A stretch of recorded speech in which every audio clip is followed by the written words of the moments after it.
Շնորհակալություն պարոն նախարար զեկույցի համար։ Մի քանի հարց ունեմ, կփորձեմ ժամանակի մեջ տեղավորվել։ Նախ առաջինը, մենք գիտենք, որ 2026 թվականին արդեն մի քանի տասնյակ դպրոցներ ավարտվում են, որ կապիտալ ամբողջովին նոր կառուցված եւ ունեք արդյոք լուծում գործող դպրոցների շենքերի վերաբերյալ ինչպիսին գծվելու է պետական գույքի կառավարման կոմիտեին, այնուհետև փորձվի աճուրդի հանվի, ինչ է լինելու, որովհետև կան դպրոցներ, որ փաստացի քանդման ենթակա չեն եւ կարծում եմ կարելի է դպրոցները ճիշտ օգտագործել եւ նշեցիք ջրամբարների մասով, կուզենայի նշել մասնավորապես լիճքի մասով որոշակի ուսումնասիրություն արվել է ամբողջովին ջրամբարի կառուցումից հետո ամբողջովին ոռոգման համակարգի խնդիրը 90% եւ ավելին լուծվում է, թե հավելյալ հետագայում էլի ջրի խնդիր հնարավոր է տարածքում ունենանք։ Իհարկե հաշվի առնելով բնակլիմայական չնախատեսված խնդիրները։ Տեսեք, նախ երկրորդ հարցից անդրադառնամ, շնորհակալ եմ հարցերի համար։ Մենք հետևյալ նպատակ ունենք ջրամբարաշինական ծրագրի մասով, ակնհայտ է, որ Հայաստանի Հանրապետությունում կան չկառավարվող ջրային ռեսուրսներ, որոնք որոշակի սեզոններին իրենք հիմնականում առատ են լինում, բայց այդ սեզոնները չեն համընկնում մեր ոռոգման սեզոններին եւ մենք այդ կուտակելու հնարավորություն չունենք։ Լիճքի եւ մյուս 5 ջրամբարների մասով, այսինքն լիճքի եւ +4 ջրամբարների մասով, վերջերս հանրային ներդրումային կոմիտեում արդեն ասացի, մենք որոշում ունենք կայացված, այնտեղ նախագծային ամբողջ աշխատանքները ավարտվել են, 5-ից 3-ի մասով փորձաքննությունները պատրաստ են, 2-ի մասով առաջիկա կարճ ժամանակահատվածում փորձաքննությունները պատրաստ կլինեն եւ մենք մրցութային գործընթաց կսկսենք այս ջրամբարների կառուցման մասով, ոչ միայն ինքը կլուծի տարածաշրջանում ուրեմն ջրի խնդիրը, այլ նաեւ որոշակի հատվածներում, մասնավորապես Քասախի ջրամբարի դեպքում մենք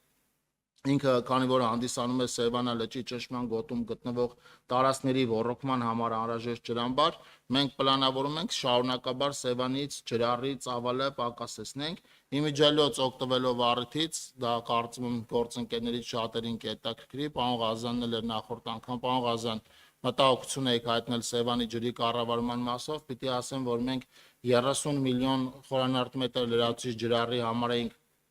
դիմել ազգային ժողովին, բայց դրա կեսն ենք օգտագործել եւ մյուս կեսի մասով ջուրը չենք օգտագործել, այսինքն առնվազն հիմա Սևանի ջրառը ամբողջովին է դադարեցված, իսկ վերջին 20-25 օրվա ընթացքում, երբ որ օրենքով սահմանված կարգով կարող ենք ջուր վերցնել, ջուր չենք վերցնել եւ կեսից էլ ավելի պակաս ենք ուրեմն ջրառ իրականացրել։ Մյուս մասով, եթե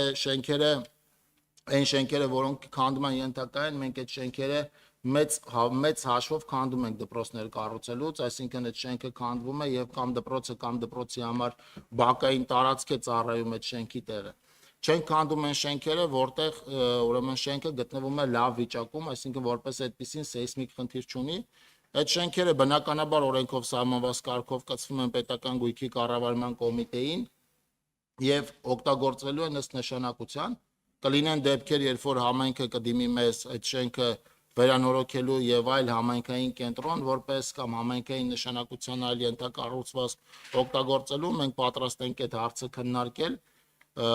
վաճառքի հետ կապված էսպայն հարց չենք քննարկել, բայց ինչպես պետական մյուս գույքերը դրա կառավարում էլի հանձնում են կոմիտեին։